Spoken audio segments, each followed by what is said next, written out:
Lumabas sa isang pag-aaral sa Amerika na bumaba na raw ang bilang ng mga ipinapadalang text message kada araw.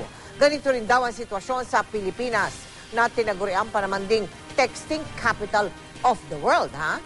Bakit kaya? Yan ang tinutukan ni Julius Segovia.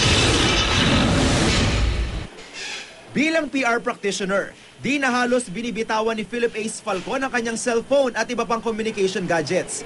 Pero imbes mag-text sa kanyang contacts, data services na raw ng kanyang smartphone ang madalas niyang gamitin. 1,000 pesos ang monthly bill niya sa all internet access sa phone niya. Kung iisipin mo yung presyo, medyo mahal siya ng konti. Pero kayang-kaya mong sulitin kasi nga sa need mo na makapag-communicate. Sa isang pag-aaral ng isang US-based technology consulting firm na Shatan Sharma Consulting, sa kauna-unahang pagkakataon, naitala ang pagbaba ng bilang ng mga ipinadalang text at kita mula sa text messaging nitong third quarter ng 2012. Ito'y dahil daw sa pagdami ng mga gumagamit ng IP messaging o messaging sa pamamagitan ng internet at iba pang data services.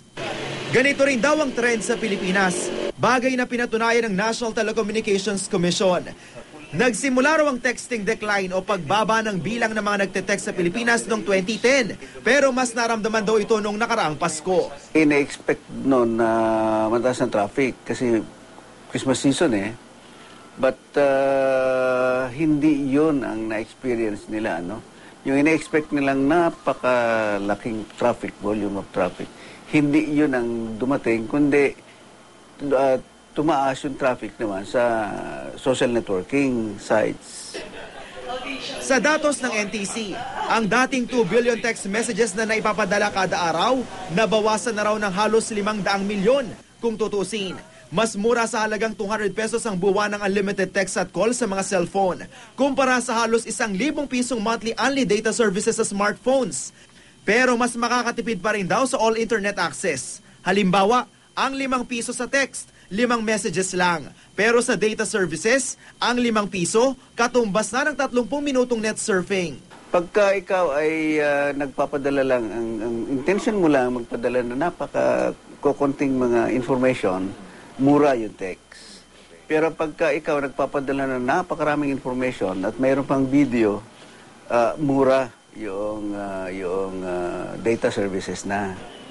Ayon sa isang IT expert, sino ba naman daw ang hindi mahuhumaling sa data services ng mga cellphone ngayon? Gamit lang ang application na WhatsApp.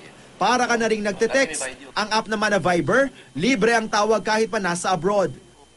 Pwede pang malibre sa gastos pag in-off ang data services kung nasa Wi-Fi area. Pag pumunta ako sa isang lugar na may Wi-Fi, libre yun. No? So libre yun. So I can do all the things that I just mentioned free. No, because I'm in a Wi-Fi zone. So that's another attraction, no? Kaya ang texting capital of the world na turing sa Pilipinas, iba na raw ngayon. Pwedeng mawala yun no? Pero nagiging social media capital naman tayo. Kung dati text traffic ang nararanasan ng cellphone users, ngayon, posibleng mabagal na net access naman ang maging problema ayon sa NTC. Kaya pinapalakas na raw ng mga telco ang broadband networks nila para matugunan ang data services demand ng cellphone users. Julius Segovia, Nakatutok, 24 Oras.